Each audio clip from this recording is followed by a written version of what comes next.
विदेशी धरती पर पहले कभी अमेरिकी ताकत का आक्रामक प्रदर्शन होता था तो रूस की ओर से तुरंत और तीखी प्रतिक्रिया आती थी। लेकिन 2026 की शुरुआत से ही तस्वीर अलग दिख रही है। अमेरिका ने वेनेजुएला के नेता निकोलस मादुरो को पकड़ा, रूसी झंडे वाले एक तेल टैंकर को जब्त किया और ग्रीनलैंड पर नियंत्रण की धमकियों को फिर से दोहराया। इसके बावजूद क्रेमलिन और उससे जुड़े सरकारी टिप्पणीकार चुप्पी साधे हुए हैं। आज पहली खबर में बात अमेरिकी कार्रवाइयों पर व्लादिमीर पुतिन की चुप्पी पर।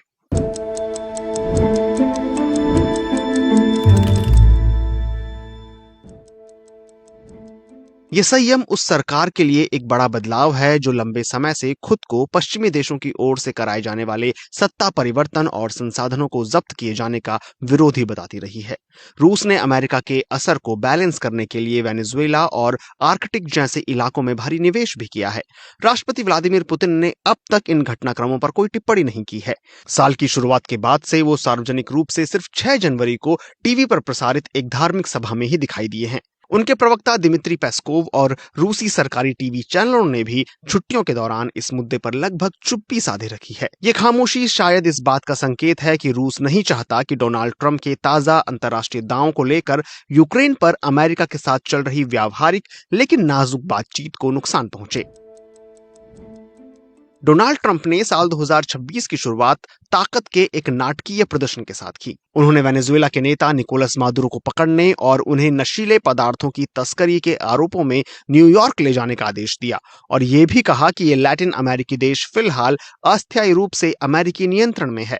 हालांकि छुट्टियों के दौरान रूसी सरकारी टीवी पर करंट अफेयर्स प्रोग्राम की संख्या कम कर दी गई थी, लेकिन प्रमुख सरकारी मीडिया से जुड़े विश्लेषकों ने मादुरो को हटाए जाने को तेजी से रूस के हित में पेश किया। कुछ ऑनलाइन विश्लेषणों में दलील दी गई कि अपने प्रभाव क्षेत्र में वर्चस्व दिखाकर अमेरिका ने परोक्ष रूप से क्रेमलिन को भी ऐसा करने की छूट दे दी है। क्रेमलिन समर्थक टिप्पणीकारों ने इस कदम को ट्रंप प्रशासन की नई राष्ट्रीय सुरक्षा रणनीति का व्यावहारिक उदाहरण बताया, जिसे पिछले साल दिसंबर में जारी किया गया था।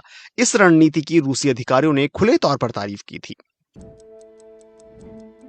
रूस ने दशकों तक वेनेजुएला में भारी निवेश किया था, लेकिन यूक्रेन युद्ध में संसाधन और ध्यान फंसने के कारण क्षेत्र में उसका प्रभाव कमजोर पड़ गया। James Martin centre for non proliferation studies के यूरेशिया नॉन प्रोलिफरेशन प्रोग्राम की निदेशक हाना नोटे ने बीबीसी मॉनिटरिंग से कहा कि वेनेजुएला पर तीखी आलोचना से रूस का बचना इस बात को दिखाता है कि रूसी राष्ट्रपति इस समय ट्रंप को नाराज नहीं करना चाहते, क्योंकि उनके सामने इससे कहीं बड़े मुद्दे हैं। रूस की प्राथमिकता या तो ट्रंप को यूक्रेन के मुद्दे पर अपने पक्ष में करना है या कम से कम उन्हें पूरी तरह रूस के खिलाफ जाने से रोकना है। क्रेमलिन के करीबी और विदेश नीति के विशेषज्ञ फ्योदोर लुक्यानोव ने बिजनेस अखबार कोमसार्थ से कहा, मॉस्को अमेरिका जैसे बेहद अहम खिलाड़ी के साथ अपनी व्यापक रणनीति को वेनेजुएला जैसे सेकेंडरी मुद्दों पर दांव पर नहीं लगाएगा। पुतिन के पास ट्रंप के साथ चर्चा के लिए कहीं ज्यादा गंभीर मुद्दा है, यूक्रेन। रूस के विदेश मंत्रालय ने 6 जनवरी को जारी एक आधिकारिक बयान में वेनेजुएला की नई अंतरिम राष्ट्रपति डेल्सी रॉड्रिगेज की नियुक्ति का स्वागत किया। बयान में इसे बाहरी दबाव के बीच स्थिरता की दिशा में उठाया गया कदम बताया गया। रूसी झंडे वाले तेल टैंकर को अमेरिका की ओर से जब्त किए जाने पर रूस की प्रतिक्रिया भी अपेक्षाकृत संयमित रही। रूस के विदेश मंत्रालय ने रूसी क्रू सदस्यों की सुरक्षित वापसी की मांग की। मंत्रालय का कहना है कि इस पर ट्रंप सहमत हो गए हैं। साथ ही रूस ने अपनी आलोचना को मुख्य रूप से अंतर्राष्ट्रीय समुद्री कानून के उल्लंघन के संदर्भ में रखा।